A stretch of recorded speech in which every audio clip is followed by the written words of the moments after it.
उन्होंने दिव्यकाय साधना तकनीक का अभ्यास किया और आंतरिक ऊर्जा उनके पूरे शरीर में प्रवाहित हुई, जिससे उच्च तापमान का प्रतिरोध हुआ। दिव्यकाय साधना तकनीक के प्रत्येक लेवल की साधना के लिए अलग अलग आवश्यकताएं होती हैं। उदाहरण के लिए, पहले लेवल पर उच्च तापमान वाले शारीरिक प्रशिस्मय की आवश्यकता होती है। दूसरे लेवल पर आदमी को भारी दबाव और आघातों को सहना सीखना पड़ता है। यह कहना होगा कि दिव्यकाय साधना तकनीक सच में शरीर निर्माण की एक अत्यंत उत्कृष्ट विधि है। जैसे ही ध्रुव ने दिव्यकाय साधना तकनीक का अभ्यास किया, उसने महसूस किया कि बाहर का तापमान बिल्कुल भी कम नहीं हुआ और उसके शरीर में दर्द कम नहीं हुआ। हालांकि बाहर के उच्च तापमान वाले वातावरण से निपटने के लिए उनके शरीर में लगातार बदलाव होने लगे।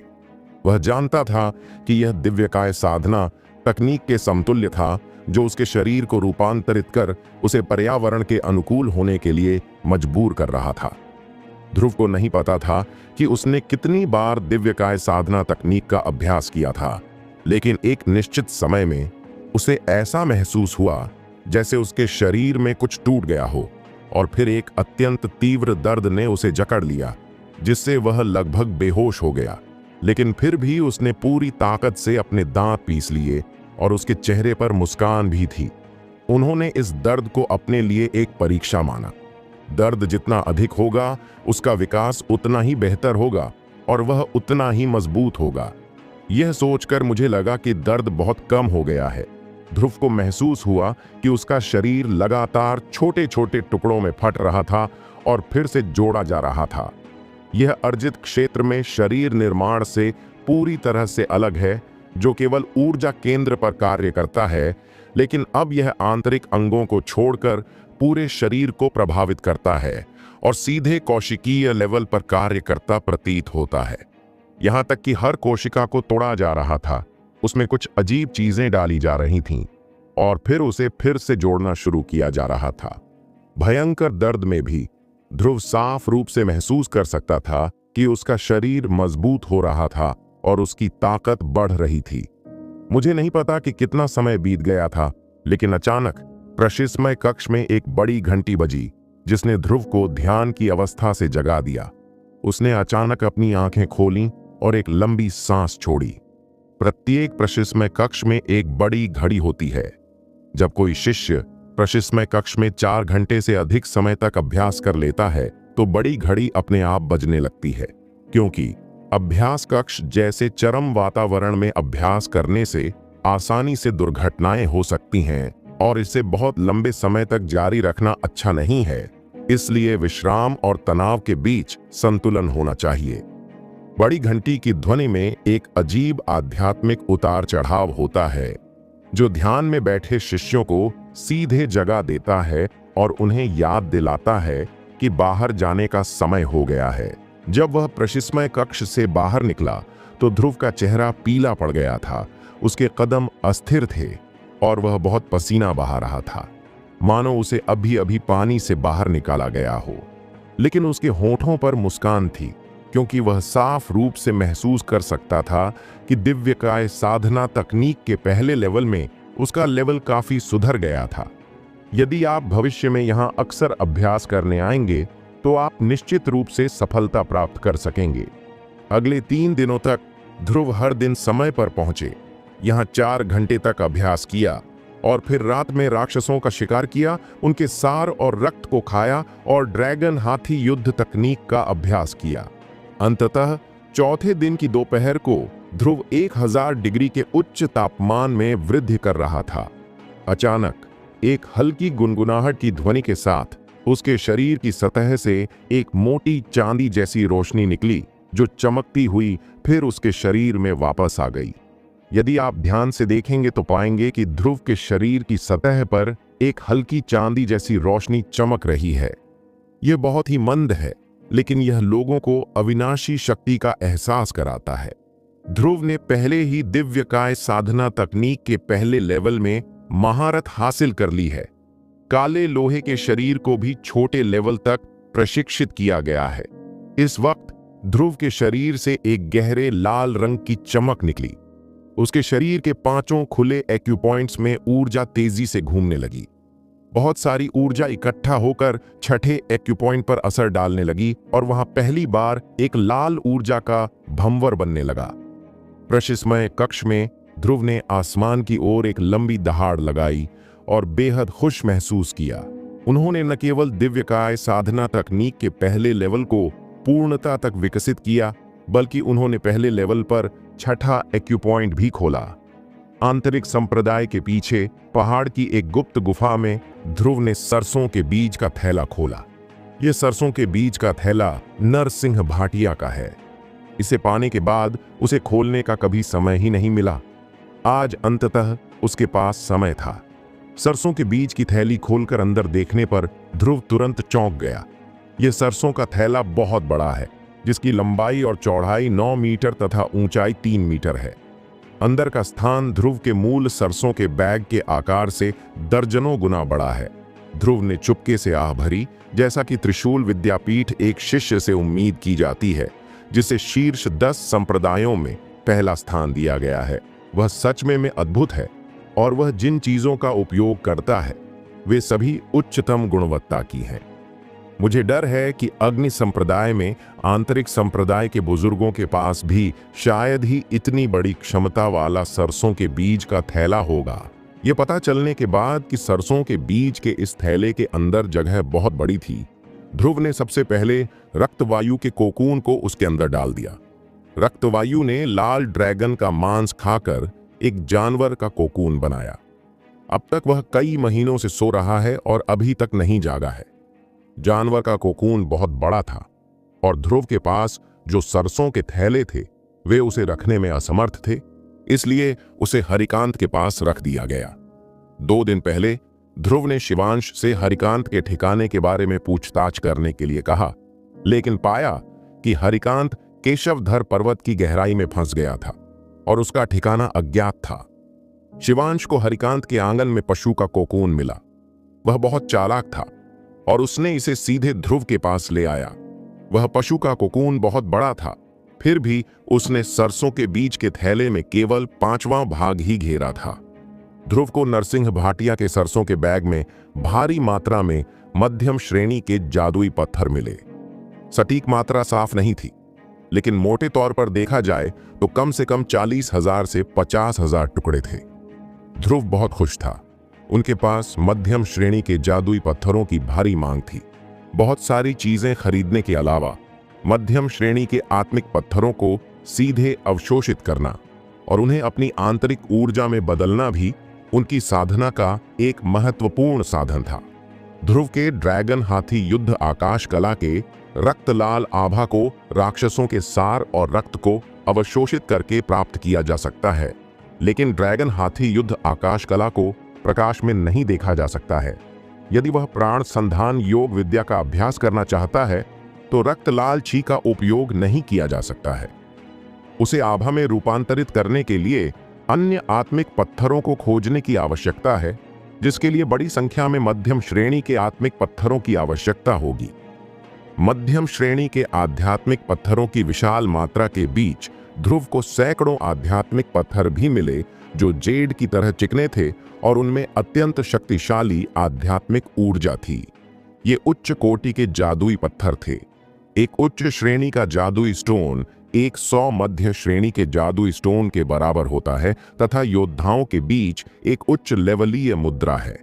ध्रुव इससे पहले कभी भी इसके संपर्क में नहीं आया था। इन आत्मिक पत्थरों के अलावा ध्रुव को अंदर बड़ी संख्या में विभिन्न औषधीय जड़ी बूटियां भी मिली। मात्रा इतनी अधिक थी कि उन्हें एक बार में पहचानना मुश्किल था। ध्रुव ने भविष्य में समय मिलने पर उन्हें श्रेणियों में बांटने की योजना बनाई, जिसमें उपयोगी वस्तुओं को अपने पास रखना और बेकार वस्तुओं को बेचना या अन्य वस्तुओं के साथ उनका आदान प्रदान करना शामिल था। एक त्वरित नजर के बाद सरसों के बैग के कोने में कुछ चीज ने ध्रुव का ध्यान आकर्षित किया। यह एक बक्सा था जो बेहतरीन लकड़ी से बना था, जिसमें सोना और जेड जड़ा हुआ था और यह बहुत ही भव्य दिख रहा था। और सबसे महत्वपूर्ण बात यह है कि जब ध्रुव की धारणा जांची गई तो वह यह जानकर हैरान रह गया कि उसकी धारणा बॉक्स को भेदने में असमर्थ थी, ताकि यह पता चल सके कि अंदर क्या है, और वह सांस का एक निशान भी नहीं पकड़ सका। इससे पता चलता है कि यह बक्सा आध्यात्मिक ऊर्जा को अलग करने में बहुत प्रभावी है।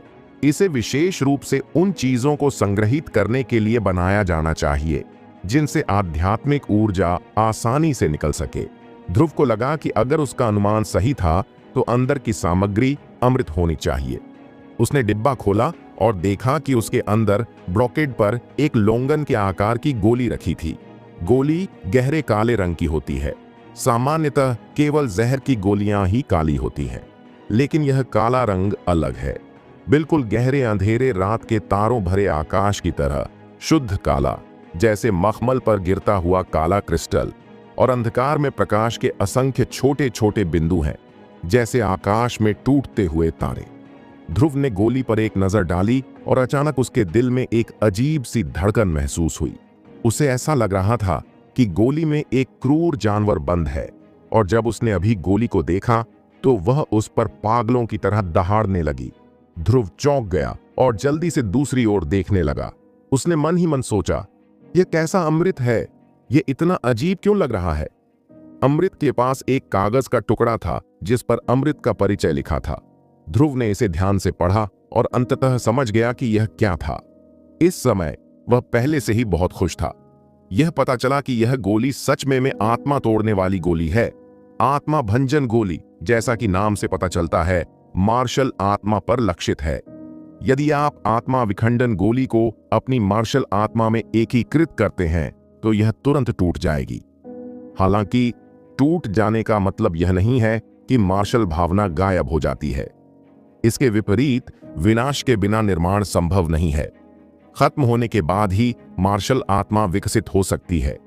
दूसरे शब्दों में, यह एक ऐसी गोली है जो मार्शल आत्मा के विकास को बढ़ावा दे सकती है। अमृत और मार्शल आत्मा के संलयन के बाद मार्शल आत्मा को उन्नत और उत्परिवर्तित किया जा सकता है। मार्शल आत्मा को भी उन्नत किया जा सकता है।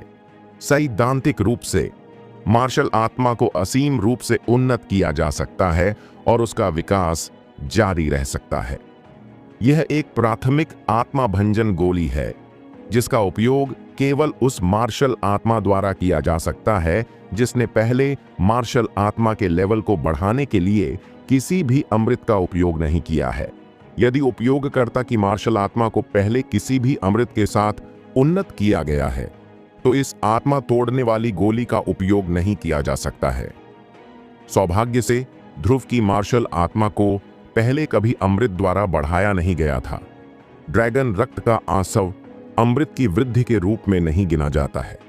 बेशक जब तक यह एक गोली है, इसका 100% सफल और बिना किसी दुष्प्रभाव के होना असंभव है। कागज पर साफ लिखा था कि यह आत्मा तोड़ने वाली गोली तीसरे लेवल के कीमियागर द्वारा बनाई गई थी। तीसरे लेवल का कीमियागर पहले से ही एक अत्यंत सम्माननीय आदमी है जिसके साथ रतनगढ़ के गवर्नर द्वारा विनम्रता से व्यवहार किया जा सकता है। इसीलिए इस गोली की सफलता दर बहुत अधिक है, जो 70% तक पहुंचती है।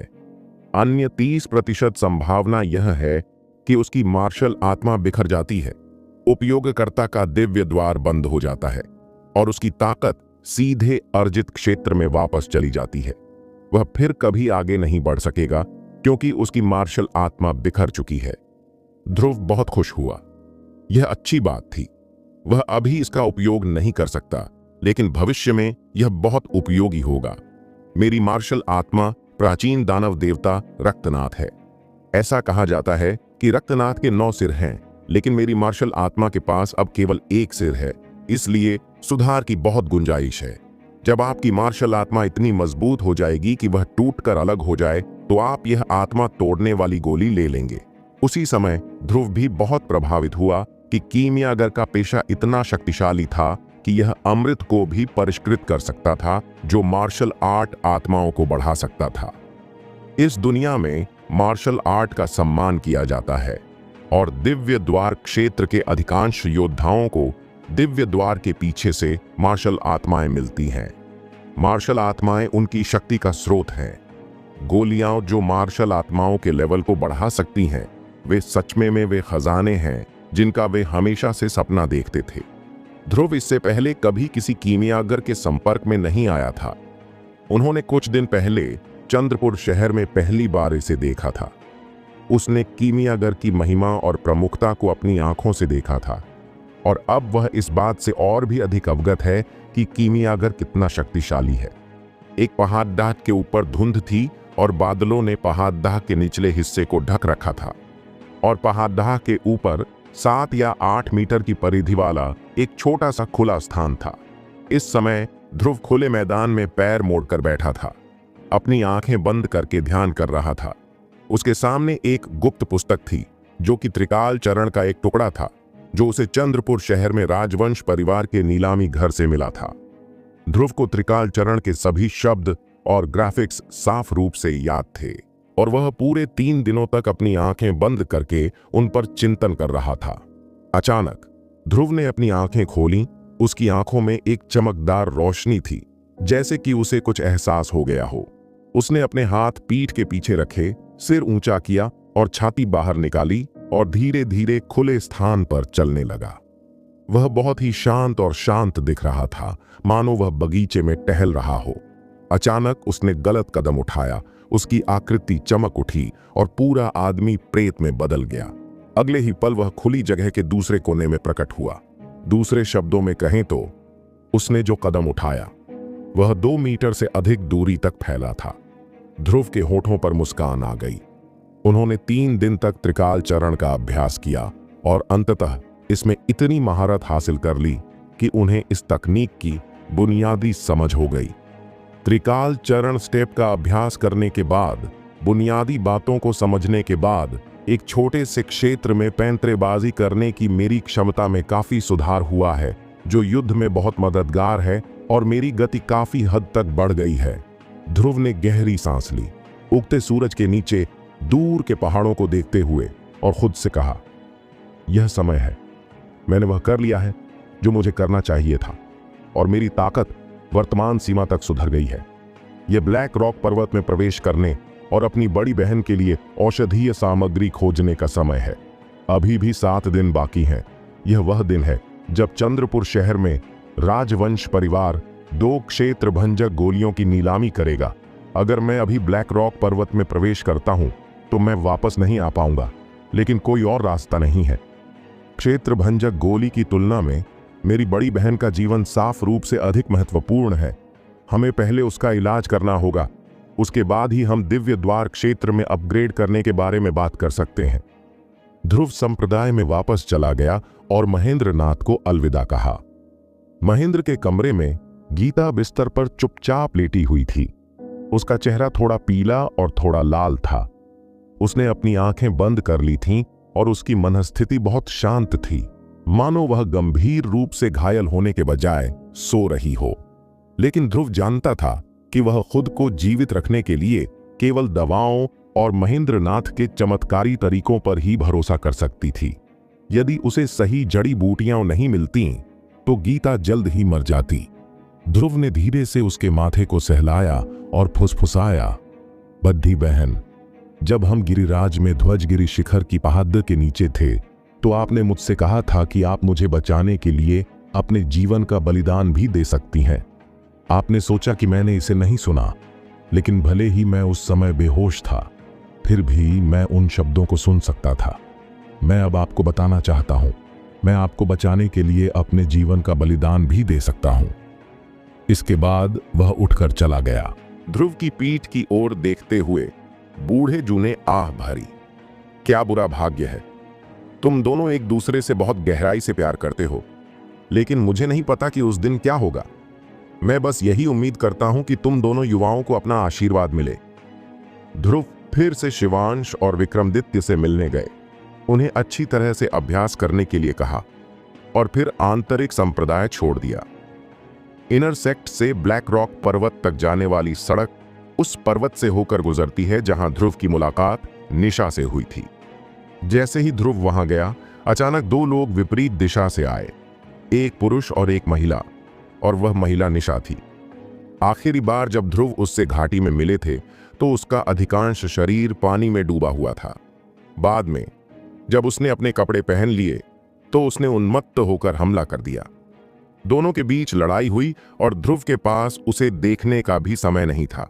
इस समय मैंने निशा का असली रूप देखा। वह हंस के पीले रंग की पोशाक पहने हुए थी, कोमल और सौम्य, विलासिता की प्रबल आभा से युक्त, एक परी की तरह अलौकिक। उसके बगल में बैठा बैंगनी वस्त्र पहने आदमी लंबा था, सुंदर कपड़े पहने था और उसका आदमीत्व कुलीन था। यह साफ था कि वह बहुत अच्छे परिवार से था। उनके हाव भाव में अहंकार का भाव था जिससे लोग असहज महसूस करते थे। जब निशा ने ध्रुव को देखा तो उसका चेहरा तुरंत ठंडा हो गया और उसने ठंडी आवाज में कहा, क्या यह आप हैं? ध्रुव ने थोड़ा मुस्कुराते हुए कहा, हाँ, यह मैं ही हूं। यह सच में भाग्य है। हम जीवन में हर जगह एक दूसरे से मिलते हैं और हम फिर से मिलते हैं। निशा ने अपनी भौहें उठाईं और ठंडी आवाज में डांटा, तुम्हारे साथ कौन रहना तय है? तुम बेशर्म और बदचलन चोर हो। ध्रुव ने कड़वाहट से मुस्कुराते हुए कहा, मिस लू, क्या आप कृपया समझदार हो सकती हैं? मैंने सच में उस समय अनजाने में यह देख लिया था। इसके अलावा आपने मुझे लगातार कई तीर मारे और मुझे खून की उल्टी करवा दी।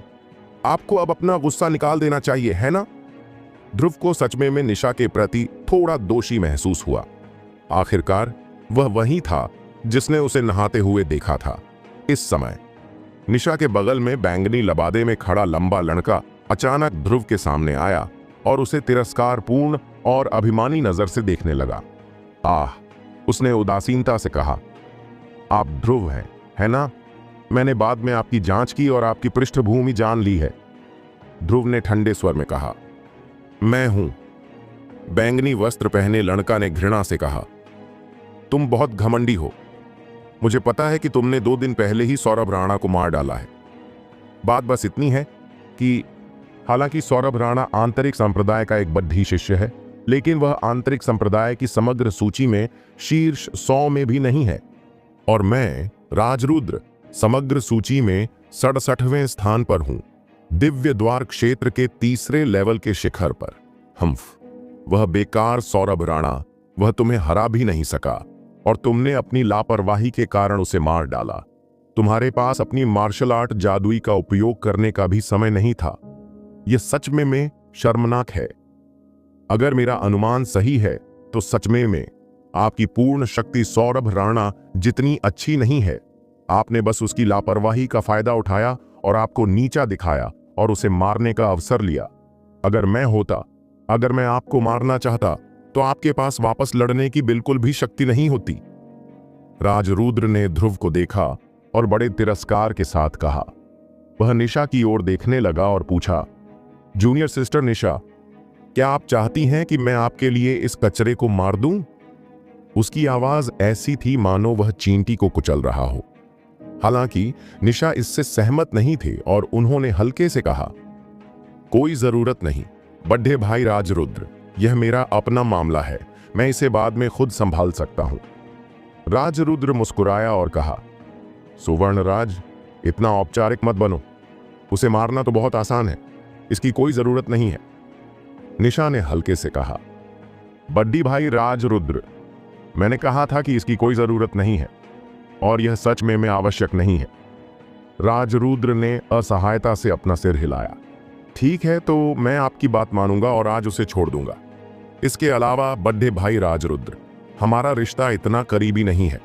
आपको अभी भी मुझे जूनियर सिस्टर निशा को कहना चाहिए, निशा ने कहा। उसके ऐसा कहने के बाद राजरुद्र की आंखों में शर्म और गुस्से की झलक दिखाई दी, लेकिन जल्दी से इसे छुपा लिया और मुस्कुराते हुए कहा, ठीक है जूनियर सिस्टर निशा, मैं आपकी बात सुनूंगा। वह पलटा और ध्रुव को देखा।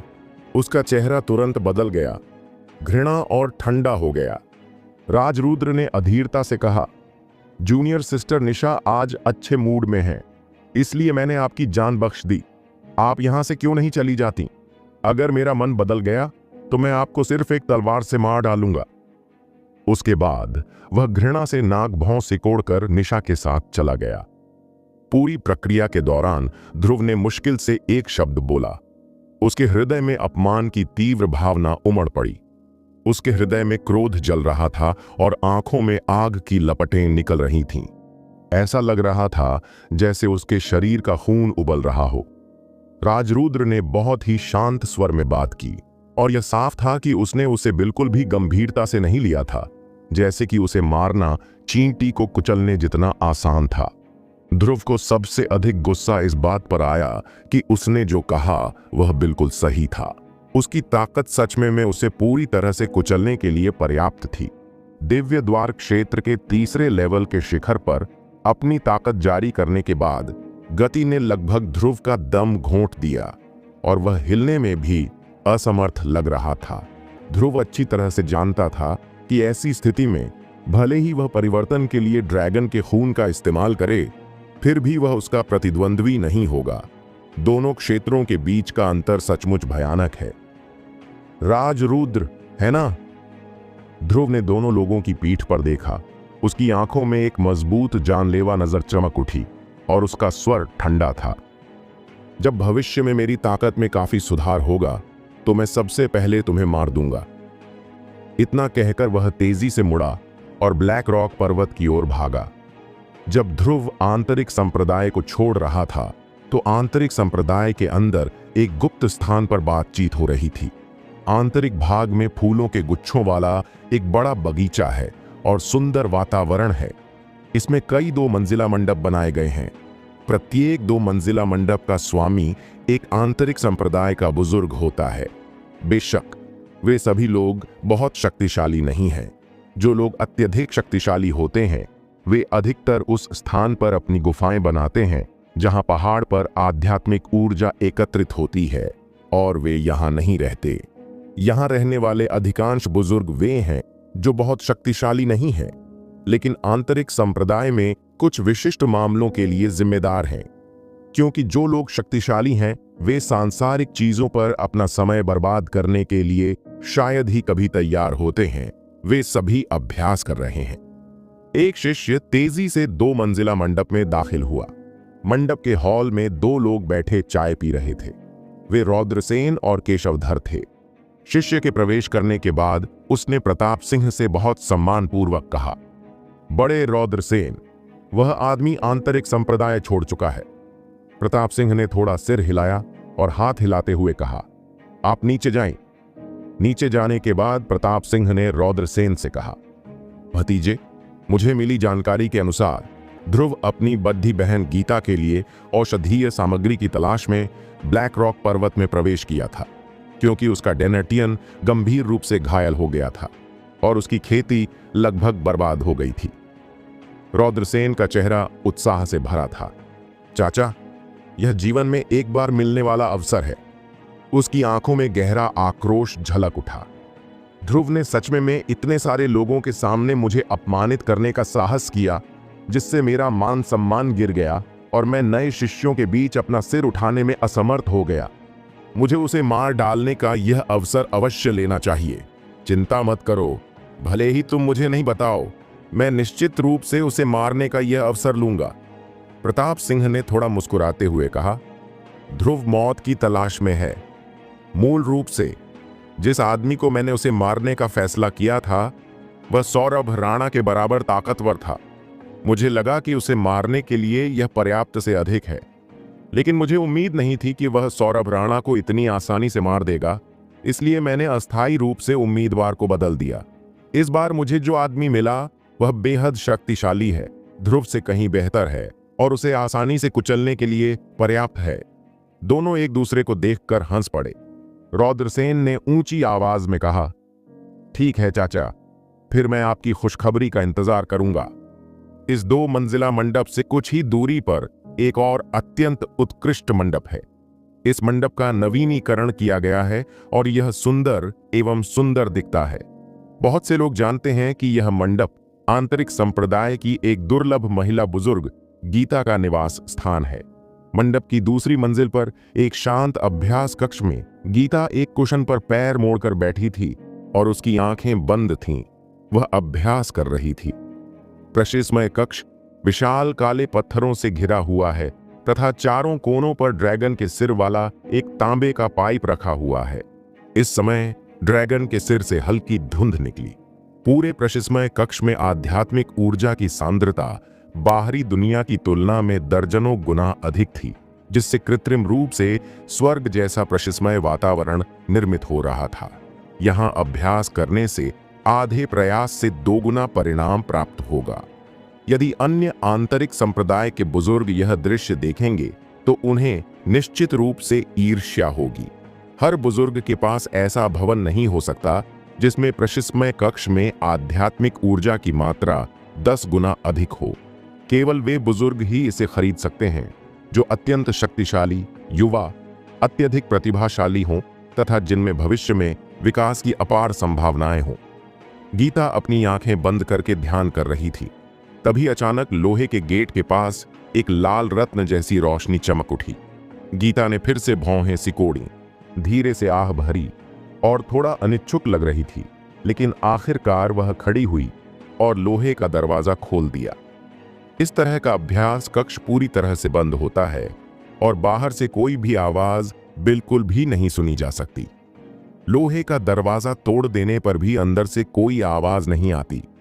माणिक उन लोगों को याद दिलाने के लिए है जो अंदर अभ्यास करते हैं। जैसे ही लोहे का गेट खुला, तुरंत एक दहाड़ सुनाई दी। मैं ध्रुव को मारने जा रहा हूं। कर्ण प्रशिस्मय कक्ष के दरवाजे पर खड़ा था। उसकी आंखें लाल थीं। वह गीता को घूर रहा था। वह बहुत उत्साहित और थोड़ा गुस्से से भरा हुआ दिख रहा था। गीता ने असहाय होकर कहा, मैंने तुमसे कई बार कहा है, अब तुम्हें जो करना चाहिए वह है चुपचाप अभ्यास करना और लगातार अपनी ताकत में सुधार करना। अब उसके पास जाने के बारे में मत सोचो। खुद को मजबूत करना ही अब सही काम है। नहीं, मुझे उसे मारना होगा, कर्ण ने स्वेच्छा से कहा। गीता ने आह भरी।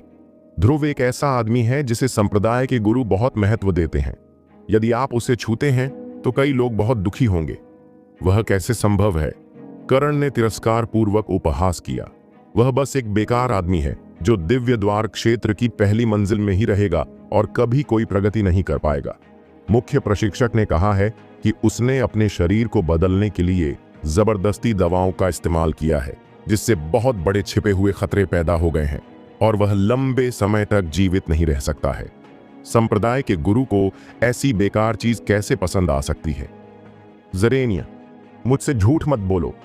गीता ने असहाय होकर आह भरी।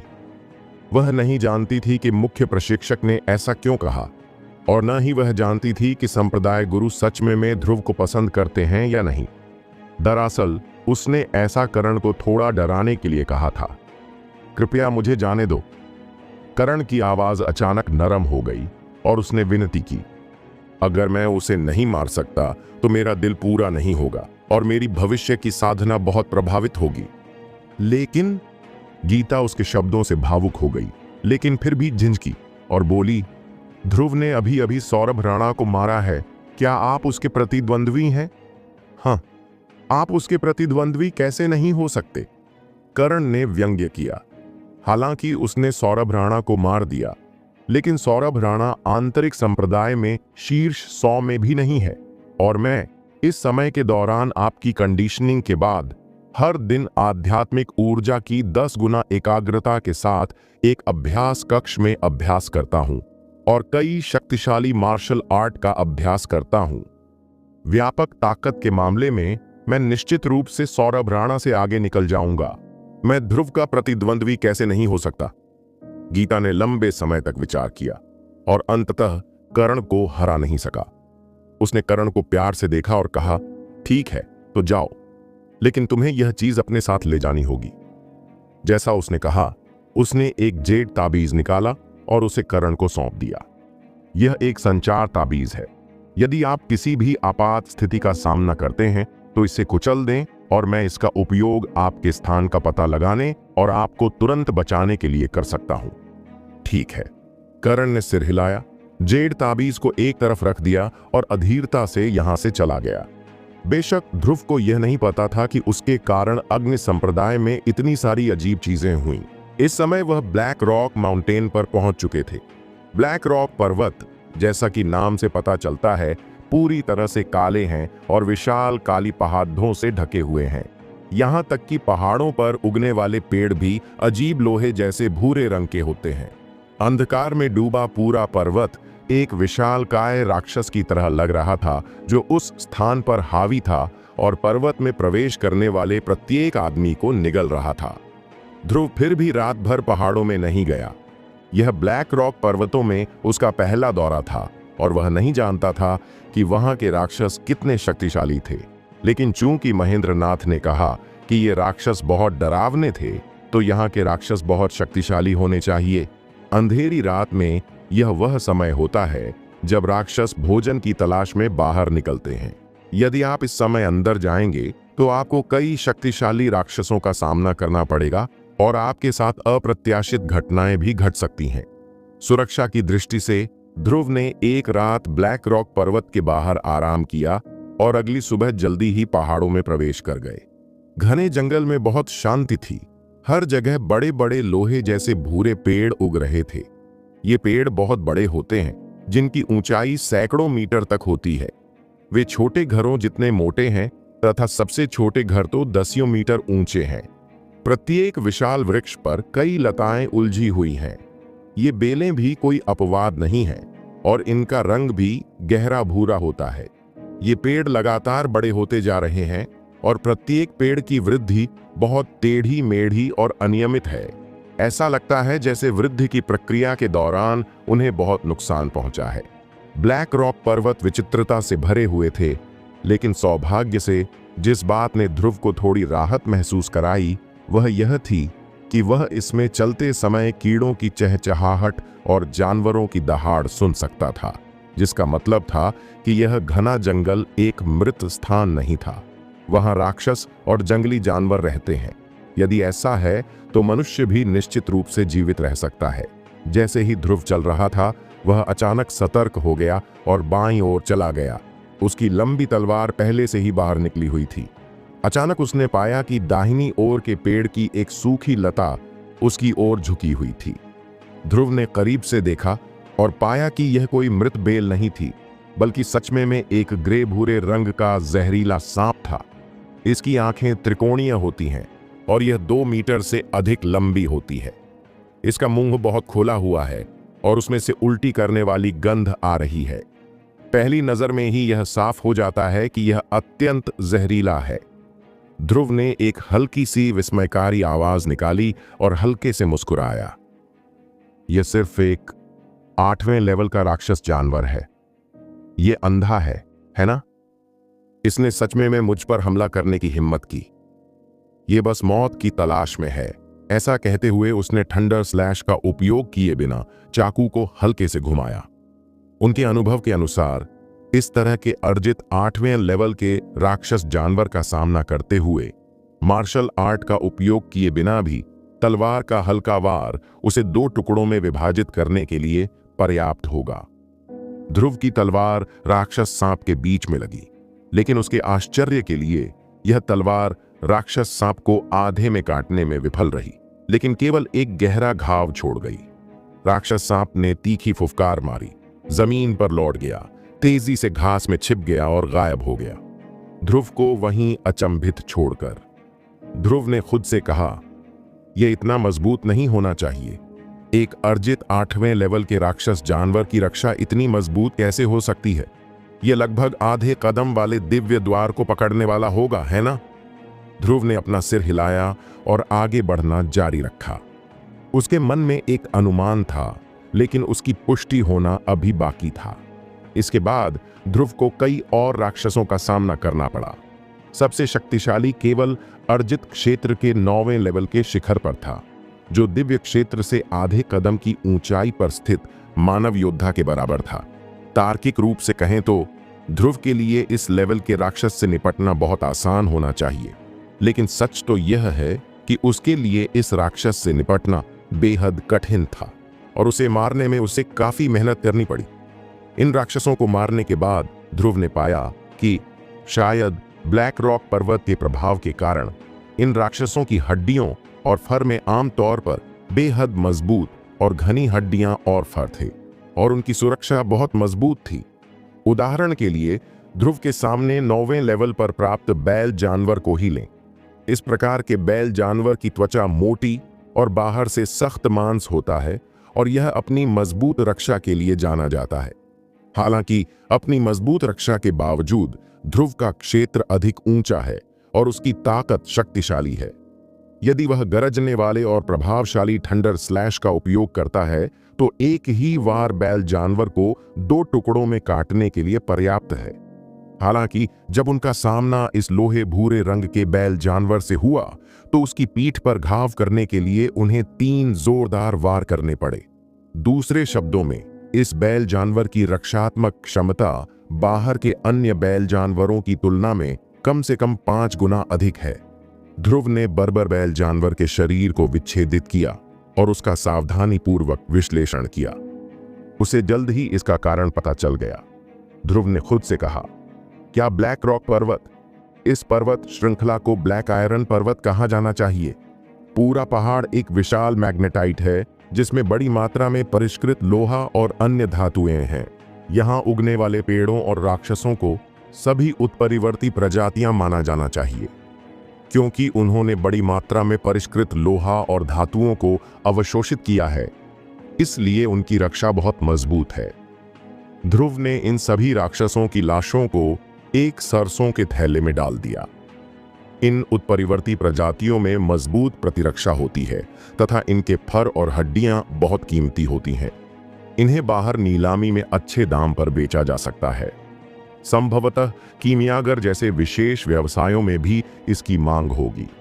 राक्षसों की लाशें इकट्ठा करने के बाद ध्रुव आगे बढ़ना जारी रखा। इस बार वह अधिक एकाग्र और सतर्क थे, क्योंकि ध्रुव अच्छी तरह से जानता था कि राक्षसों के लिए मजबूत रक्षा का मतलब मजबूत लड़ाकू शक्ति है। यहाँ राक्षसों की रक्षा आमतौर पर बाहरी दुनिया की तुलना में कई गुना अधिक है और उनकी लड़ाकू शक्ति भी बहुत अधिक है। मैं बाहर दिव्य द्वार क्षेत्र के प्रथम लेवल के राक्षस को आसानी से मार सकता हूं, लेकिन यहां यदि मेरा सामना दिव्य द्वार क्षेत्र के प्रथम लेवल के राक्षस से होता है तो मुझे डर है कि मैं दयनीय स्थिति में आ जाऊंगा, इसलिए मुझे सावधान रहना चाहिए। ध्रुव ने पूरे दिन ब्लैक रॉक पर्वतों में खोज की और कई बहुत शक्तिशाली राक्षसों का सामना किया। हालांकि राक्षस जितना शक्तिशाली होगा उसकी IQ उतनी ही अधिक होगी। दिव्य द्वार क्षेत्र के दूसरे और तीसरे लेवल के राक्षसों की बुद्धि लब्ध किसी वयस्क से कम नहीं है। वे लाभ भी चाहेंगे और हानि से भी बचेंगे। साथ संघर्ष किए बिना सीधे पीछे हट गए। सच में मनुष्यों की तुलना में कई राक्षस तब तक हत्या नहीं करते जब तक कि वे भूखे न हों या जीवित रहने के लिए ऐसा न करें। लेकिन मनुष्य अलग हैं। वे विभिन्न कारणों से कार्रवाई करते हैं। अंततः ब्लैक रॉक पर्वत में प्रवेश करने के लगभग 1 दिन बाद शाम को ध्रुव के सामने जंगल में एक खुला स्थान दिखाई दिया। जंगल में खुले मैदान के आसपास ध्रुव ने कई पेड़ों के खत्म होने के साफ संकेत देखे। ऐसा लग रहा था जैसे इन पेड़ों पर किसी भारी चीज से प्रहार किया गया हो, और इनमें से कुछ तो इतने विशाल थे कि उन्हें गले लगाने के लिए कई लोगों को मशक्कत करनी पड़ी। ध्रुव को पता था कि ब्लैक रॉक पर्वतों के पेड़ कितने कठोर थे।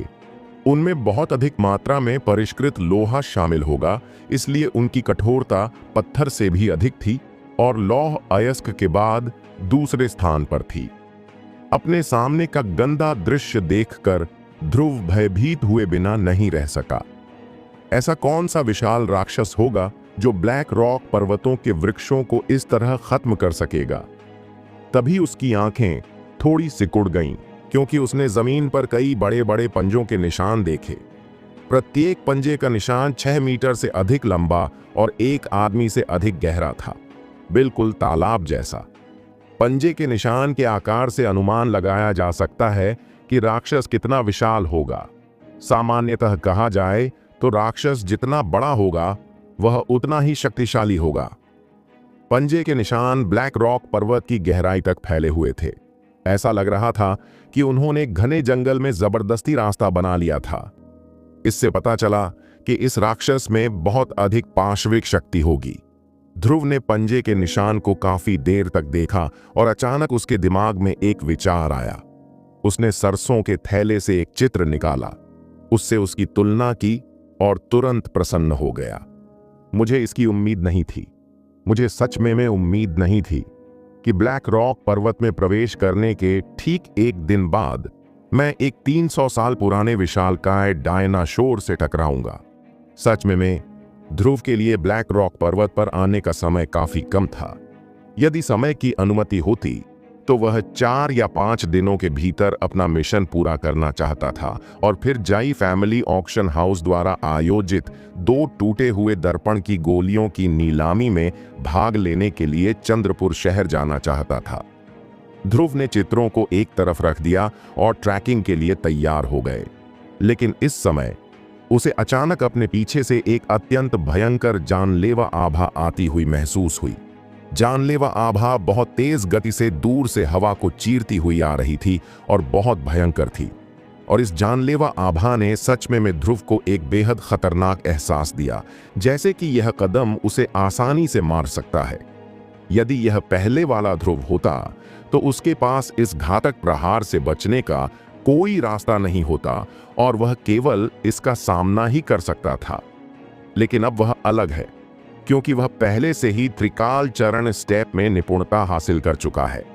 ध्रुव ने त्रिकाल चरण स्टेप का उपयोग किया और जैसे ही उसने एक गलत कदम उठाया, वह अचानक एक छाया की तरह बन गया और तेजी से 5 मीटर दूर एक विशाल पेड़ के पीछे छिप गया। क्योंकि उसकी गति बहुत तेज थी, उस पर हमला करने वाले आदमी को अपनी आंखों के सामने केवल हरे रंग की रोशनी की चमक दिखाई दी और फिर ध्रुव गायब हो गया। यहां तक कि उसे केवल एक भ्रम ही दिखाई दिया। जिस स्थान पर ध्रुव अभी अभी उतरा था, वहां एक काली रोशनी गिरी और उसके उतरने वाले स्थान पर लगभग 1 मीटर व्यास वाले एक विशाल पेड़ को सीधे 2 टुकड़ों में उड़ा दिया। इस काली रोशनी की शेष शक्ति सीधे घने जंगल में चली गई और जमीन पर गिरने से पहले लगातार 3 या 4 ऊंचे पेड़ों को तोड़ दिया। ध्रुव ने नजर घुमाई और काली रोशनी साफ देखी।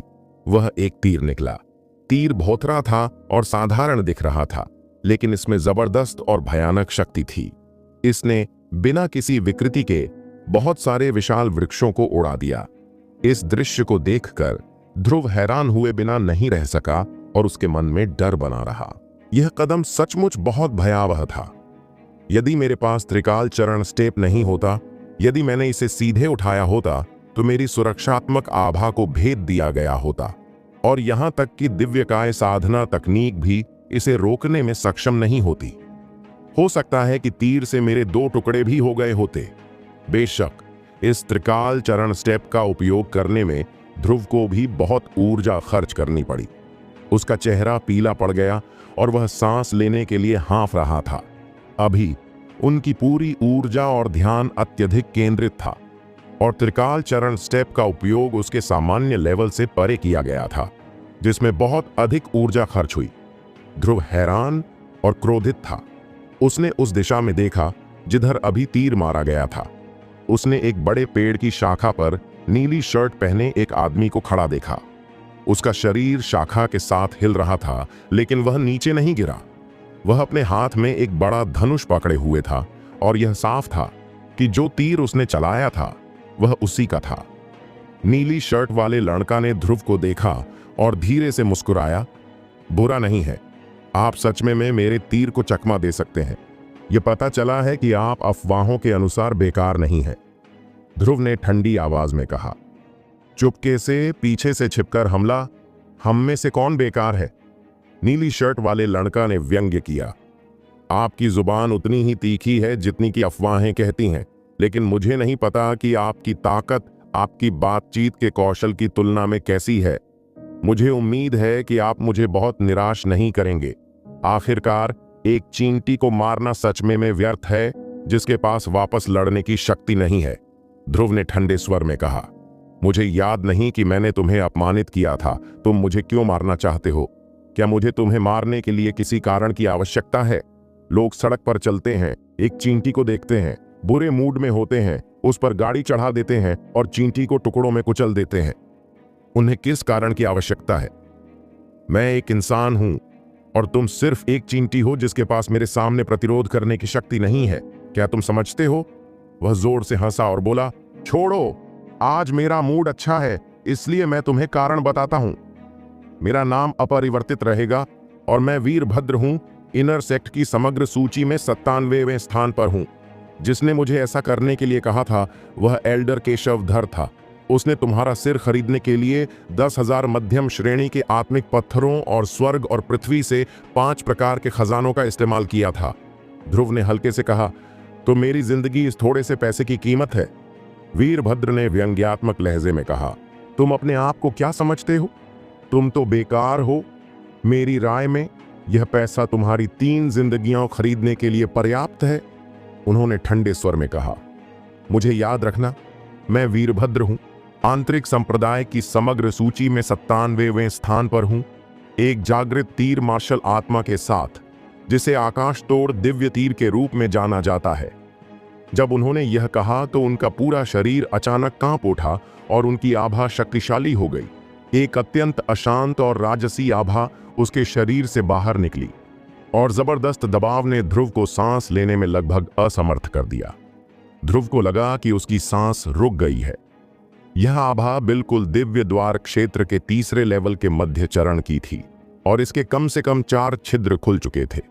यह वीरभद्र दिव्य गेट दायरे के 3रे लेवल पर एक विशेषज्ञ है और उसके पास एक अत्यंत शक्तिशाली तीर मार्शल जादुई भी है, जो लंबी दूरी की लड़ाई के लिए उपयुक्त है।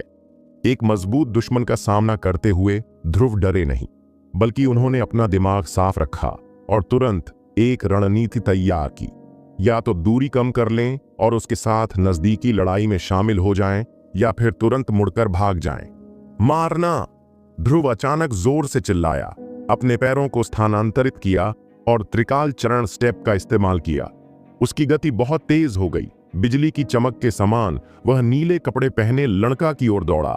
सच में उसने ही आक्रमण करने की पहल की थी।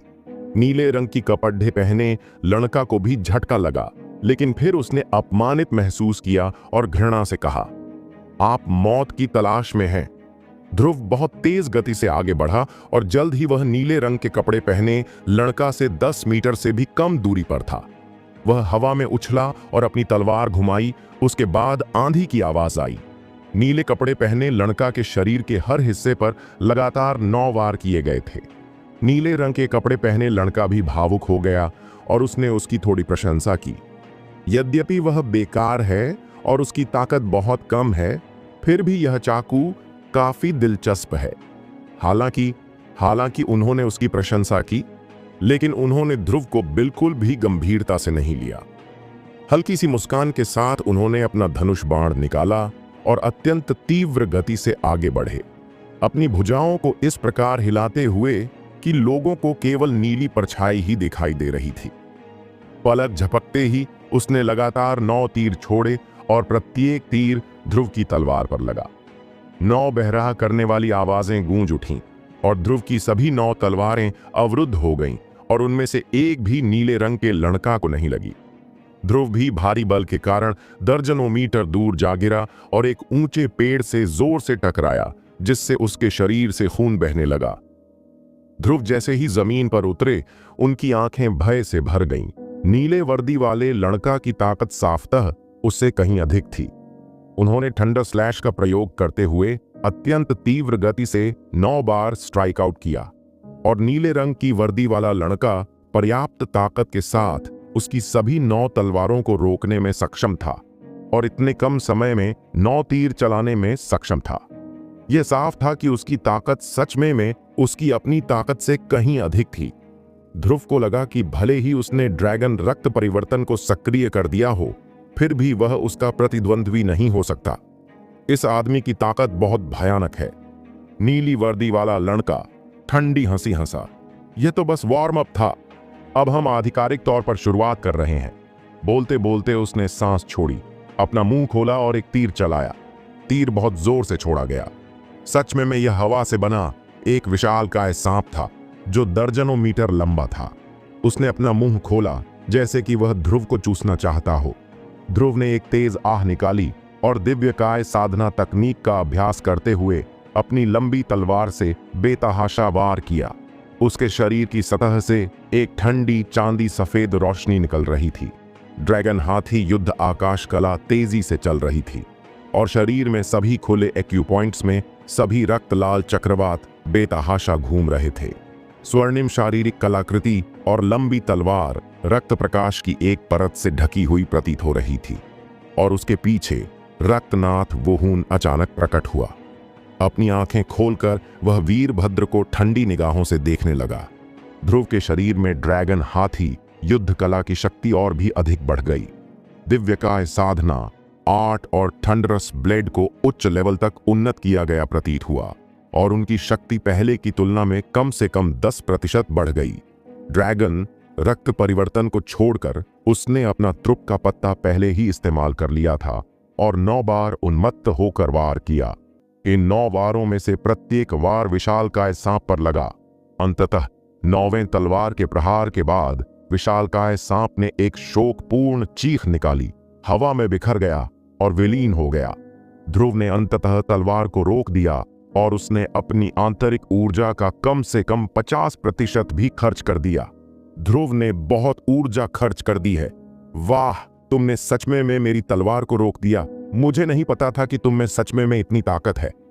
वीरभद्र ने ध्रुव के पीछे प्राचीन दानव देवता रक्तनाथ की मार्शल आत्मा पर नजर डाली। उसकी आंखों में लालच झलक रहा था। उसने बड़ी मुश्किल से निगला और ईर्ष्या से कहा, इतनी अच्छी मार्शल आत्मा सच में आपको प्राप्त हुई है। भगवान सच में अंधा है। यह अफसोस की बात है कि ऐसी दुर्लभ मार्शल आत्मा जल्द ही गायब हो जाएगी, क्योंकि अगर आप एक तीर चलाते हैं तो आप मर जाएंगे। आप कितनी बार मेरे हमले का सामना कर सकते हैं? वह जोर से हंसा और बोला, मैं इससे थक गया हूं। मैं अब तुम्हारे साथ बिल्ली और चूहे का खेल नहीं खेलना चाहता। चलो अब इसे खत्म करते हैं। बोलते बोलते अचानक उसकी आवाज ठंडी हो गई। इस बार उन्होंने धनुष खींचकर बाण नहीं चलाया, बल्कि केवल धनुष की डोरी खींची। धनुष की डोरी पर कोई लंबा तीर नहीं था, परंतु धनुष की डोरी के सामने एक काला चक्रवात बना हुआ था। जैसे ही काला चक्रवात बना, ऐसा लगा जैसे उसने सूर्य की सारी रोशनी सोख ली हो। धनुष और बाण के सामने एक ब्लैक होल संघनित हो गया। ब्लैक होल इतना गहरा है कि ऐसा लगता है कि वह सब कुछ निगल सकता है और सब कुछ खत्म कर सकता है। नीले रंग का लड़का जोर से चिल्लाया, पीला लेवल 8 मार्शल आर्ट, विनाश का तीर। जैसे ही वह बोल रहा था, काली रोशनी का एक गोला धीरे धीरे बाहर तैरने लगा। यह धीमा लग रहा था, लेकिन सच में यह बहुत तेज था। इससे पहले कि वह कोई प्रतिक्रिया कर पाता, वह पहले ही ध्रुव के सामने आ चुका था। ध्रुव की आंखें निराशा से भरी थीं। उसे लगा कि प्रकाश की यह काली गेंद अत्यंत शक्तिशाली है और वह इसका प्रतिरोध नहीं कर सकता। क्या तुम मरने वाले हो? क्या अब मैं मर जाऊंगा? ध्रुव के दिमाग में एक आवाज जोर से गूंज उठी, नहीं, बिल्कुल नहीं, मैं किसी भी हालत में नहीं मर सकता। ध्रुव ने अपने दांत पीस लिए और हताश और गुस्से से दहाड़ने लगा। उसके शरीर पर पपड़ियां दिखाई देने लगीं और वह अपने ड्रैगन रक्त रूपांतरण को सक्रिय करने वाला था। इस समय उसके हाथ में काली तलवार ने अचानक एक नरम गुनगुनाहट की आवाज की। फिर उसने अपनी लंबी तलवार घुमाई, जिससे एक अत्यंत रहस्यमय निशान रह गया। यह चाकू रहस्यमय स्वाद से भरा हुआ था, मानो इसमें स्वर्ग और पृथ्वी के बीच का कोई परम सत्य छिपा हो। यह देखने में तो शक्तिशाली नहीं लगता, लेकिन जब लोग इसे देखते हैं तो उनकी नजरें इसमें गिरती हुई प्रतीत होती हैं। लंबे चाकू ने धीरे से काली रोशनी वाली गेंद पर वार किया और एक पॉप की आवाज के साथ काली रोशनी वाली गेंद तुरंत गायब हो गई। यह कैसे संभव है? यह कैसे संभव है? ध्रुव और वीरभद्र ने एक ही समय में कहा। हालांकि वीरभद्र ने सीधे आवाज लगाई और ध्रुव बेहद हैरान हुआ। जैसे ही आश्चर्य की यह भावना उभरी, उसने तुरंत महसूस किया कि यह एक उत्कृष्ट अवसर था।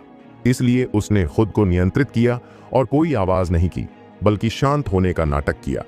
उसने वीरभद्र को उदासीनता से देखा। उसके चेहरे पर घबराहट और निराशा गायब हो गई थी। उसकी जगह शांति और धैर्य आ गया था, मानो उसे जीत का पूरा भरोसा हो और सब कुछ उसके नियंत्रण में हो। ध्रुव की अभियादमी में बदलाव देखकर वीरभद्र और भी हैरान हो गया। उसने मन ही मन सोचा, क्या यह हो सकता है कि इस हारे हुए आदमी के पास सचमुच कोई विशेष चाल हो? वह तो बस मुझे धोखा देने के लिए ही सब कुछ करने का नाटक कर रहा था। उसकी यह चाल अत्यंत रहस्यमयी और बहुत उन्नत है। यह पीले लेवल की तकनीक भी नहीं है। वह इस तरह की मार्शल आर्ट में कैसे निपुण हो सकता है? अभी चाकू के बारे में सोचते हुए वीरभद्र को अभी भी घबराहट महसूस हो रही थी। सौभाग्यवश चाकू अभी अभी काली रोशनी वाली गेंद पर लगा। यदि यह उस पर होता तो उसे लगता कि वह इसका प्रतिरोध नहीं कर सकेगा और केवल अपनी आंखें बंद करके मृत्यु की प्रतीक्षा कर सकेगा। यह बहुत शक्तिशाली है। यह एक तलवार है जिसमें स्वर्ग और पृथ्वी का अंतिम सत्य समाहित है। यह स्वर्ग और पृथ्वी की प्रकृति में एकीकृत है। चाहे आप कितना भी छिपें या भागें, क्या आप इस प्रकृति से बच सकते हैं? सच में वह यह नहीं जानता था कि हालांकि पिछला वार ध्रुव द्वारा किया गया लग रहा था, सच में ध्रुव का काले लोहे की तलवार पर बिल्कुल भी नियंत्रण नहीं था।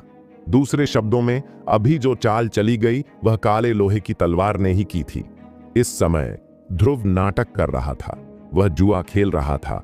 वह जुआ खेल रहा था कि वीरभद्र अपने जीवन को अधिक महत्व देगा और अधिक सतर्क रहेगा। वीरभद्र मुझे अपने फायदे के लिए मारना चाहता था और उसके मन में मेरे प्रति कोई नफरत नहीं थी। इसीलिए वह निश्चित रूप से मुझे मारने के लिए अपनी जान जोखिम में नहीं डालेगा। यदि इस समय उसे खतरा महसूस हुआ तो वह पीछे हट सकता है। निश्चित रूप से ध्रुव ने सही दांव लगाया।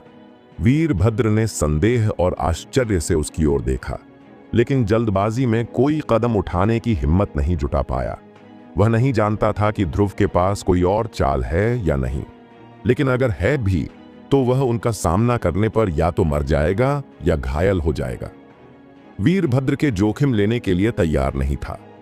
थोड़ी देर बाद उसने अचानक अपने पैर जोर से पटके, पलटा और जंगल की ओर भाग गया।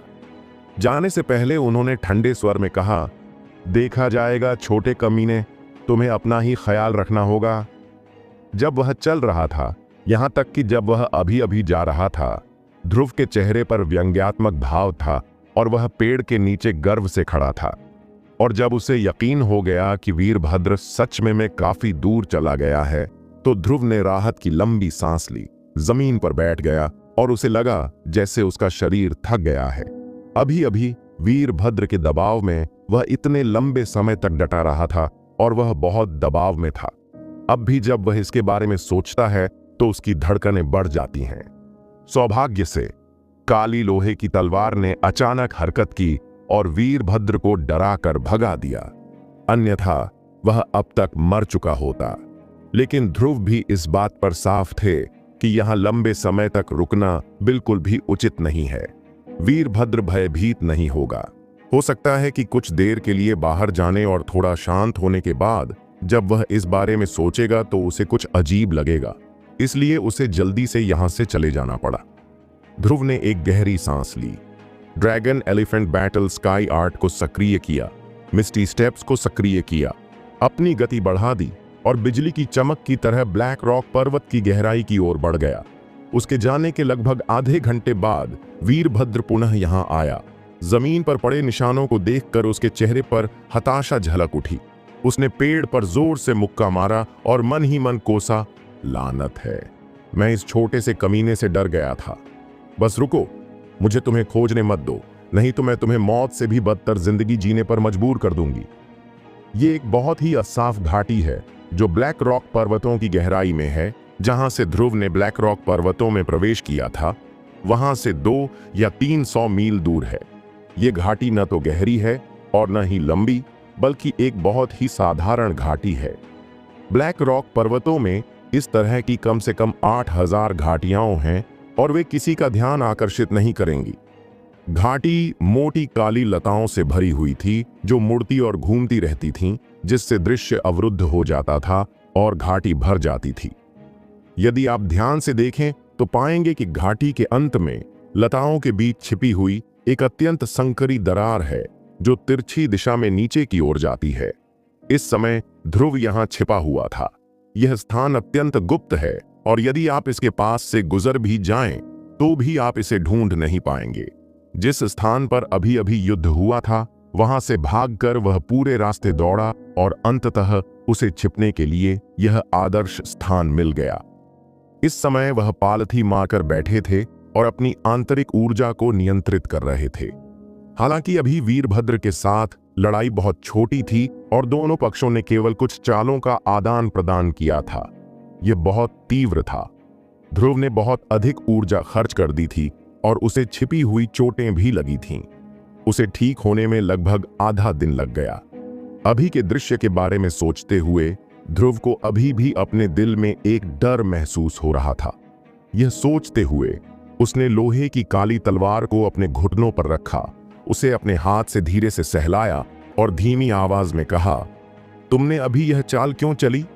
वह चाल अत्यंत रहस्यमय है और उसका वर्णन करना कठिन है। यह बहुत उच्च लेवलीय मार्शल आर्ट होनी चाहिए।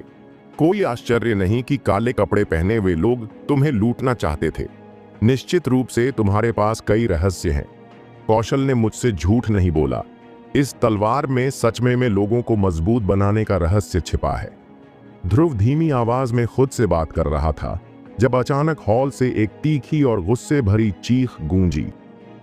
दोस्तों, आपको यह एपिसोड कैसा लगा हमें कमेंट करके जरूर बताएं और इस वीडियो को लाइक और शेयर करना ना भूलें। चलिए मिलते हैं एक नए एपिसोड के साथ।